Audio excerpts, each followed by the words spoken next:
All right, shore power of the Magic Bus.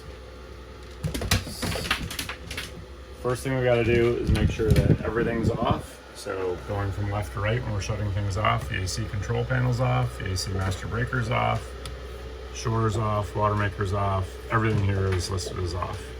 Now we're going to open up the panel. And inside here, back in the panel, there's a little switch. It says house supply genset. When we flip it down, that is now ready for shore power. Okay, when it's up, it's on genset. When it's down, it's on shore power. So I'm actually gonna put it back on genset just because we're running off the generator here, but know that if you go to shore power, you have to flip this first to shore. You have to flip it.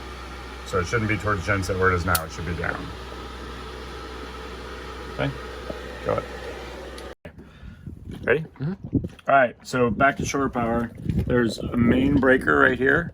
So when we plug the cable in, we don't have to worry about zapping anybody when it first gets going on. So up is on, down is off. So we want this to be off when we're plugging our shore power cable in. So right now it's down and it's off. There's two inlets on the boat. Unfortunately, both of them are labeled 50 amps.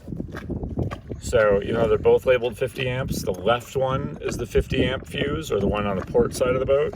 On the starboard side of the boat, it says 50 amps, but that's the 30 amp one. So if you have a choice, and we only have one shore power cable on board, or one outlet on the dock, you're only gonna run the 50 amp one. That runs everything on the boat, except for the hot water heaters. So 50 amp, open it up, plug the shore power cable in. Shore power cable will be locked in. You've already plugged it in at the dock side. The dock amp was turned on. It's now just going to a dead switch here. You reach inside. After the shore power cable is in and snug, you flip that up to 30 powers. Flip it up, and then we've got 50 amps going to the fuse panel. So back to the fuse panel we go. All right. Now we're back. We've plugged the shore power cable in. We've flipped up the breaker in the back of the boat. Now we're going to go ahead and turn the 50 amp shore power on. We're going to turn the air conditioning power over to shore this time. We're still going to turn the AC master breaker on the way we always do, but the AC control panel is going to go to shore instead of genset. And then everything here would light up on the board.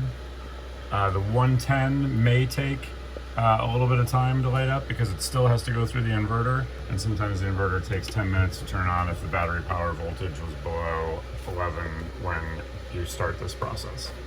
But other than that, you should be completely running on shore power now. The battery chargers will go up and go into float mode, and everything's good to leave until you unplug and leave the dock.